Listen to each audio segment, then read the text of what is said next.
Hello friends, welcome back to top facts Telugu channel. ఉదయం లేవగానే coffee తాగటం చాలా మందికి అలవాటు. కెఫెయిన్ వల్ల మన బాడీకి ఎటువంటి ఎనర్జీ రాదు అన్న సంగతి మీకు తెలుసా?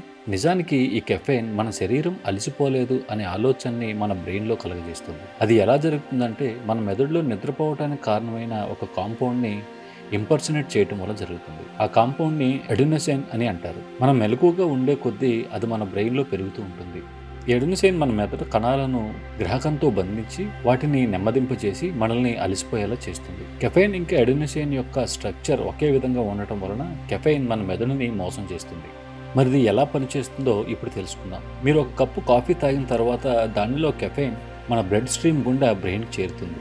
బ్రెయిన్కి చేరిన తర్వాత అది అడెనోసైన్ రెసెప్టర్ని కలుస్తుంది. అవి రెండు సిమిలర్గా ఉండటం వలన రెసెప్టర్ సెల్స్ అడెనోసైన్ బదులు కెఫెయిన్ని హ్యాపీగా బైండ్ చేసుకుంటుంది.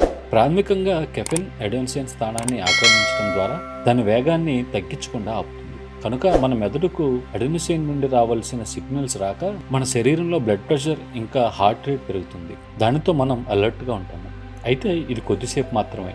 కాసేపటి రెసెప్టర్స్ కెఫెయిన్ని విడుదల చేసి మళ్ళీ అడెనోసైన్ అక్కడికి వచ్చి చేరుకుంటుంది. 6 గంటల సమయం తర్వాత మన తాగిన కెఫెయిన్ మన శరీరం మీద సగం ఎఫెక్ట్ మాత్రమే ఉంటుంది. కనుక డ్రాగ్ చేయటం మొదలు పెడతాం.